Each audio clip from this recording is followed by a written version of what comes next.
In fact, I saw someone put on Facebook this week that there is more love in the club than there is in the church.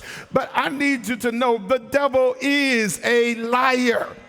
In fact, the community will attest by where they go to have their needs met. In fact, when somebody needs a light bill paid, they ain't sitting outside the club because they know there's no compassion there.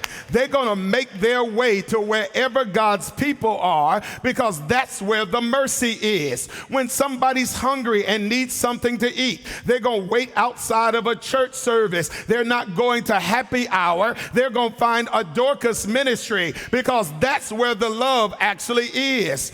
And see, the problem is that we are uneven in our assessment and somewhat forgetful. See, we're quick to remember the old lady that talked about how short your skirt is, but we forget about those old ladies that filled cards with money when you graduated from school.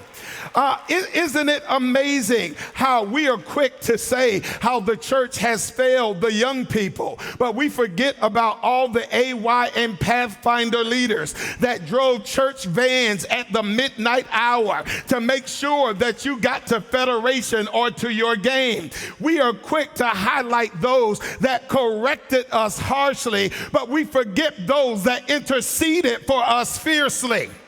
And see, the problem with gripe culture is that we only notice what is wrong. Isn't it crazy how loud we get when the church school is struggling, but we ain't got nothing to say when the principal brings forth a good report?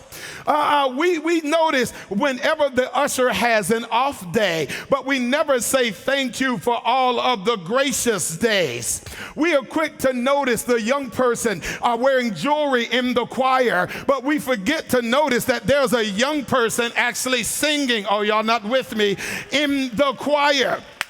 And what I want to just pause to say, saints, is you ought to get to a place where you become weary of those whose spiritual gift is criticism. You ought to be aware of those who feel like they've been anointed to point out and tear down and call out everything that is wrong in the church. In fact, the problem is that we don't have a strong enough harvest in the church because we've got too many church weeds.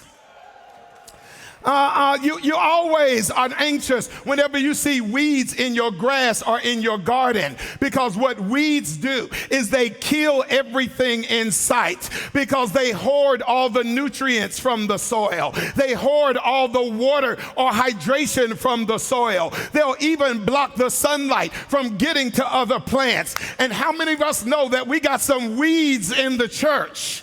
And see, be careful because they think they're coming to befriend you, but they're actually taking all of your hydration. They're robbing you of all your nutrients. And the crazy thing about some is that they will drive everybody out of the church, but still be sitting up here every Sabbath. And you've got to be careful of the weeds so they don't steal your joy. Can the church say amen?